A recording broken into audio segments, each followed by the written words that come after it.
All right, let's dive in. Today, we're tackling a pretty big one, folks. China. Huge topic. Yeah, we're going deep, exploring how China sees its place in the world, shaped by thousands of years of history, Melania. Yeah. all through the lens of, well, Henry Kissinger's On China. Great book for this. It really is. So anyone who follows global politics, I mean, China is a major player. Absolutely. Front and center these days. Right. But Kissinger, he argues that to really understand China, you got to grasp this idea of a civilization state. Right off the bat, he hits you with that. I mean, is that a new term for you, civilization state? It was for me at first, Hmm. but it's really powerful once you wrap your head around it. It's not just a country. It's Like a whole universe. Right. yeah, a cultural and political universe. It's been around forever. It's endured so much. Countless ups and downs. Yeah. Dynasties come and go. But China, it always comes back to these core principles. It's almost like not a linear view of history like we have in the West, but It's cyclical. cyclical, yeah. Empires rise and fall, but China endures. There's this deep well of cultural memory. Exactly. And that shapes everything, how they interact with the rest of the world, their whole perspective. I mean, it's mind-blowing when you think about it. Totally. And Kissinger, to illustrate this, he throws in this anecdote about the Canlong Emperor. Oh, yeah. I love that story. So it's the 18th century, right? Mm. British envoys show up. They want trade, diplomacy, the whole nine yards. Classic. But the Canlong Emperor, he's like, nah, you're just tribute bearers. Basically barbarians at the gate, right? Knocking on the door of the Middle Kingdom. That's how he saw it. Wow. Talk about a culture clash. It's amazing how these totally different perspectives shaped those early interactions. You can see the seeds of so much later conflict right there. Absolutely. So how did this whole civilization state mentality actually play out, like in China's approach to diplomacy with its neighbors? Well, Confucianism, that's huge. You can't talk about China without talking about Confucius. Right. Okay, so basics. Confucianism, what are the key tenets again? And how did that impact foreign policy? I mean, at its core, it's about harmony. Social harmony, stable hierarchy. Everyone knowing their place, doing their duty. Exactly. So foreign policy-wise, it translated into keeping things stable around them on the periphery. Instead of conquering everyone. Right, incorporating rivals into the system. They had this whole strategy of barbarian management. Using trade and politics to maintain control. Fascinating. And for centuries, it worked. For a long time, yeah. But then, boom, the 19th century rolls around. Everything changes. European powers, they show up, and it's a whole different ballgame. Industrial revolution, driven by trade, expansion. And the sense that their values are universal, right? They have to spread them. Clash of civilizations, head on. Yeah. It's unlike anything China had ever faced. Perfect example, the McCartney mission. Remind me about that one. So 1793, King George III sends Lord Macartney to China. Goal: formal relations, open up trade. Ambition. He even tells McCartney, hey, play by their rules, follow the customs, whatever it takes. But it still flopped, didn't it? Epic fail. Uh, The emperor saw it as a tribute offering, like any other, peripheral state coming to the big boss. Bringing gifts. Exactly. No interest in treating Britain as an equal partner. Just barbarians with goodies. It's like they weren't even speaking the same language, both literally and Figuratively, yeah. figuratively. And this clash, it leads to some pretty devastating consequences for China, starting with, The Opium Wars. right, mid-19th century, a real turning point, shattered their traditional worldview. Opened the door for foreign powers to basically walk all over them. That Treaty of Nanjing, it's brutal. Ceding Hong Kong, opening more ports to foreign trade. Huge humiliation for China. A century of humiliation, they call it. Profound psychological blow. This really sets the stage for everything that follows, doesn't it? China's determination to never be in that position again. 100%. They were never going to let themselves be pushed around like that again. And then, on top of all that, they have Japan to deal with. Rising power, right in their backyard. Things are getting complicated, It's fascinating, though, because Japan's facing the same pressure from the West as China. but they react in a totally different way. They embrace modernization, adapt Western tech, military tactics. And boom, you get the first Sino-Japanese War, 1894-95. Japan shows off its new muscles. China's power takes another hit. That's a double whammy, right? Defeated by the West, overtaken by a neighbor they always thought was inferior. Their whole sense of themselves must have been shattered. Absolutely. And it paves the way for more chaos, more instability. Russia steps in, things get messy. Setting the stage for one of the most pivotal periods in Chinese history. The Communist Revolution, led by, Mao Zedong, yeah, that's a name everyone knows. a game changer. He completely flips the script. New ideology breaks from traditional Chinese thinking. And his foreign policy. Yeah. Radical departure. Yeah, I'm dying to dig into that. But I think that's a good place to pause for now. Definitely. We got a lot more ground to cover. All right, we left off with the People's Republic, right?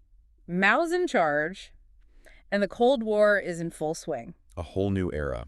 How did he navigate that, you know? The U.S., the Soviets, high-stakes stuff? Well, the Korean War, just a year after the PRC is founded, that's a turning point. I mean, China entering the Korean War, that shocked everyone in the West. Total game changer. Suddenly, China's a major military power. And a leader in the communist world. Right. But what's really fascinating is how Mao used this new power. He mastered this thing, Kissinger calls it triangular diplomacy. So like a three-way chess match. Exactly. He played the U.S. and the Soviets off against each other. Brilliant strategist. So even with all the internal challenges China was facing, he's playing this global game. Impressive. He was a master at it. Take the Taiwan Strait crises, for example. Oh, in the 50s, right. 2 of them. Yeah. Mao uses military force, psychological pressure, Yeah. keeps the U.S. out of Taiwan, But avoids all-out war with either superpower. walks that tightrope. It was risky, for sure. Mao didn't seem too bothered by risk, though, did he? Not really. Yeah. But it showed everyone, hey, China's willing to defend its interests, even against the big guys. Then we get to this period. Lot of turmoil, both inside and outside China. Things get pretty intense. The Sino-Soviet split, the border war with India, the Cultural Revolution. A lot of upheaval, even for China. And it isolated them, right, on the world stage. Yeah, the Sino-Soviet split especially, that was huge. Divided the communist world. And the Cultural Revolution, internally, that was devastating. A dark chapter, for sure. But then, in the middle of all this, there's this shift. China and the U.S., sworn enemies, start moving closer. It's wild, right? How did that even happen? Well, Kissinger's at the heart of it. The Nixon administration, they see the world changing. They recognize the potential of engaging with China. It's fascinating that both Mao and Nixon, these two guys, completely different ideologies, Yeah. but they both come to the same conclusion. They need to talk. It's a convergence of interests. You know, both see the Soviet Union as the big threat. Nixon wants to use China to balance Soviet power. And Mao. He wants to break out of China's isolation, gain leverage. So realpolitik at its finest, but still decades of hostility. Tons of suspicion on both sides. How do you even bridge that gap? Very carefully. Kissinger's secret trip to Beijing in '71, that's key, lays the groundwork for Nixon's visit. Nixon going to China in 1972, man, that's one for the history books. Changes everything. A new chapter in U.S.-China relations. Nixon, Zhu Enlai, they actually have real talks, trying to build a framework for the future. And then you get the Shanghai Communique. That's the document, right, where they kind of agree to disagree. Masterclass in diplomatic ambiguity. Both sides could claim victory, but... He skirted the really tough issues, like Taiwan. Oh yeah, the Taiwan question. That ambiguity, it's still shaping things today. It's incredible how much those few years in the early 70s still resonate. Long-lasting consequences. But even as all this is happening globally, things inside China are still, yeah. Zhu Enlai falls from grace during the Cultural Revolution. Tragic end for such a skillful diplomat. Then Deng Xiaoping comes to power, another major turning point. Deng, he's the one who really sets China on the path to becoming an economic powerhouse. Reforms, opening up to the world. He shifts the focus from ideology to economic development. Pragmatism over revolution. And his southern tour, that was a big signal, wasn't it? Huge. 1992, he visits these cities in the South. They're experimenting with market reforms. And it's like, boom, China's open for business. The pace of reform picks up, and you get this incredible economic growth in the years that follow. It's mind-blowing how much China transformed in just a few decades. From isolation to a global economic giant. Yeah, from poverty to a superpower. Unprecedented. But as they rise, new challenges pop up. Right, Tiananmen Square, the collapse of the Soviet Union. Balancing economic growth with political control. China entering the post-Cold War world. A whole new set of complexities. Exactly. And their response to these challenges, well, that's going to shape their future in a big way. So much change, so quickly. We were talking about China facing these huge internal and external challenges, the Tiananmen Square protests, the collapse of the Soviet Union. I mean, how did those events impact China's worldview, you know? their sense of where they fit in. Tiananmen, that was a real stress test for the leadership. Oh yeah, 1989. The whole world was watching. It showed that tension between opening up the economy and keeping a tight grip on politics. They chose stability, didn't they? Crack down on the protests. Order above all else. Yeah. Deep fear of chaos. The system unraveling. And then boom, the Soviet Union implodes. What a shock to the system globally. How'd China react to that? Their main communist buddy gone. Wake-up call, for sure. They saw what happened when political reform goes too fast. Instability? Collapse. Yeah. So they doubled down. Tight political control, but keep that economic engine running. It's amazing how they pulled that off. No ditching communism entirely, but Yeah. pragmatism. Economic liberalization, yeah, but no rocking the political boat. And they get a lot more cautious about the West. Definitely. Peaceful development, that becomes their mantra. Don't poke the bear, basically. The U.S. is the sole superpower now. Right. China needs time, build up their economy, modernize the military, but under the radar. Lay low, keep growing. And it worked for a while. Huge economic growth, integration into the global system. The 90s, the 2000s, that's their time. But not without bumps in the road. The Taiwan Strait crisis in 95, 96, then that embassy bombing in Belgrade. Oh yeah, 99. Accidental, they said. But still, tensions, mistrust. Even when there's cooperation with the U.S., there's this underlying Rivalry. Yeah. And as China gets stronger, those tensions just keep building. It's like they're trying to walk this tightrope. Benefit from the global system, but also. Assert themselves. They're a major power. They want everyone to know it. And then Xi Jinping comes along, 2012, new leadership.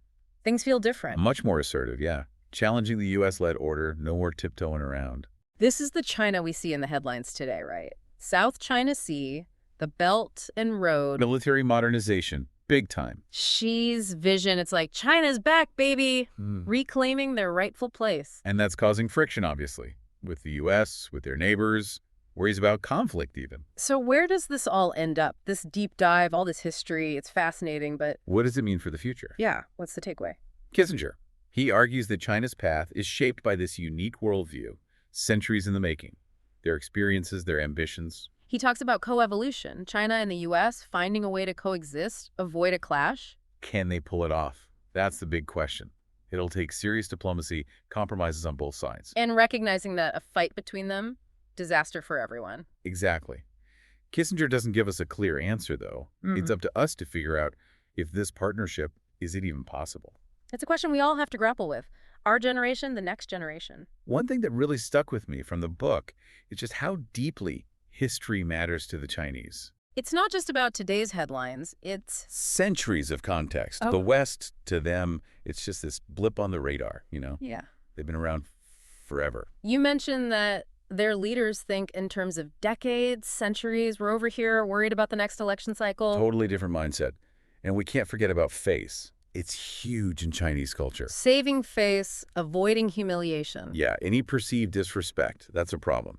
So yelling at them, public criticism, that's not going to work. Quiet diplomacy, understanding their culture, that's key. Diplomacy is about more than just deals. It's about connecting, respecting their values, their perspective. It's a reminder that we all see the world differently, shaped by our own histories, our own cultures. Absolutely. And even within China, there's no single viewpoint. Different factions, different ideas about how to handle this rise to power. So it's complex, messy, no easy answers. Right. But that's what makes Kissinger's book so important. It gives us a way to understand China, their past, their present, where they might be going. Think strategically, long-term.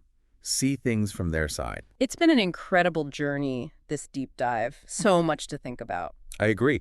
And it highlights, really, the responsibility that China and the U.S. both have. The future of the world, it kind of rests on their shoulders. They have to find a way to manage this rivalry, to cooperate where they can. Climate change, pandemics, these are global problems. It's a challenge, but one we gotta face head on. If anyone wants to learn more, seriously, read On China. It'll stick with you, that's for sure. Yeah. Makes you think differently about the world. Well, that's all the time we have for today, but keep learning, keep asking questions, and Keep exploring.